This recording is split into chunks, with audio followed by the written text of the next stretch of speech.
energizing your soul through the inspired Word of God. This is your daily devotional reading.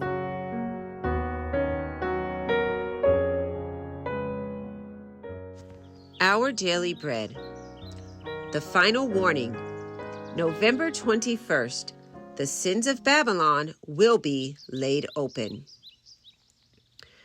As millennia pass, the memory of God's pillar of time was slowly erased by the ceaseless waves of generations of human traditions and days. But God called his people out from among them to point to his word and light up the darkness and restore the knowledge of his special covenant preserved from the dawning of time. Here is the patience of the saints. Here are those who keep the commandments of God and the faith of Jesus. Remember.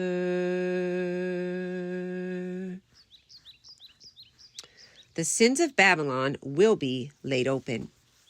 And I heard another voice from heaven saying, Come out of her, my people, that ye be not partakers of her sins, and that ye receive not of her plagues. Revelation chapter 18, verse 4. But not one is made to suffer the wrath of God until the truth has been brought home to his mind and conscience, and has been rejected. There are many who have never had an opportunity to hear the special truths for this time.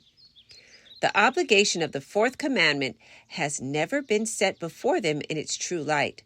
He who reads every heart and tries every motive will leave none who desire a knowledge of the truth to be deceived as to the issues of the controversy.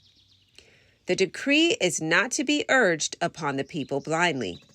Everyone is to have sufficient light to make his decision intelligently.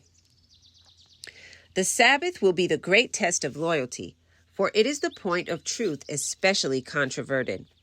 When the final test shall be brought to bear upon men, then the line of distinction will be drawn between those who serve God and those who serve him not.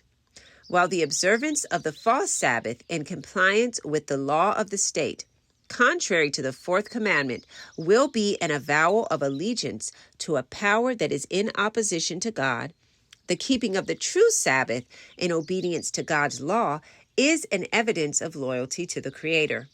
While one class, by accepting the sign of submission to earthly powers, receive the mark of the beast, the other, choosing the token of allegiance to divine authority, receive the seal of God.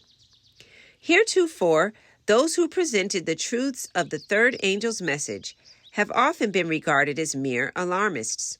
Their predictions that religious intolerance would gain control in the United States, that church and state would unite to persecute those who keep the commandments of God, have been pronounced groundless and absurd. It has been confidently declared that this land could never become other than what it has been, the defender of religious freedom.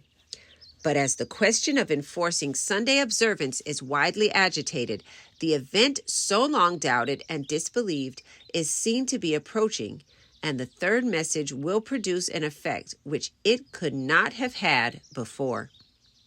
In every generation, God has sent his servants to rebuke sin, both in the world and in the church. But the people desire smooth things spoken to them, and the pure, unvarnished truth is not acceptable. Many reformers, in entering upon their work, determined to exercise great prudence in attacking the sins of the church and the nation. They hoped by the example of a pure Christian life to lead the people back to the doctrines of the Bible. But the Spirit of God came upon them as it came upon Elijah, moving him to rebuke the sins of a wicked king and an apostate people. They could not refrain from preaching the plain utterances of the Bible, doctrines which they had been reluctant to present. They were impelled to zealously declare the truth and the danger which threatened souls. The words which the Lord gave them, they uttered, fearless of consequences, and the people were compelled to hear the warning. Thus the message of the third angel will be proclaimed. As the time comes for it to be given with greatest power, the Lord will work through humble instruments, leading the minds of those who consecrate themselves to his service.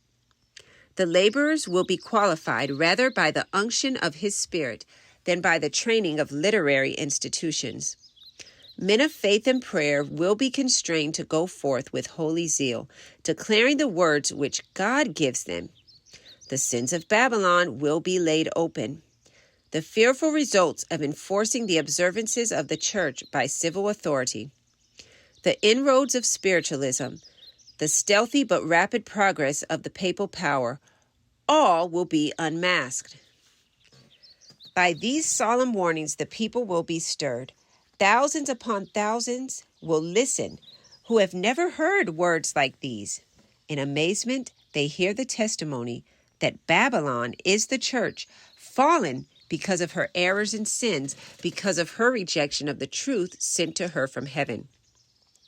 As the people go to their former teachers with the eager inquiry, "Are these things so?" the ministers present fables. Prophesy smooth things to soothe their fears and quiet the awakened conscience. But since many refuse to be satisfied with the mere authority of men and demand a plain "Thus saith the Lord," the popular ministry, like the Pharisees of old, filled with anger as their authority is questioned, will denounce the message as of Satan and stir up the sin-loving multitudes to revile and persecute those who proclaim it.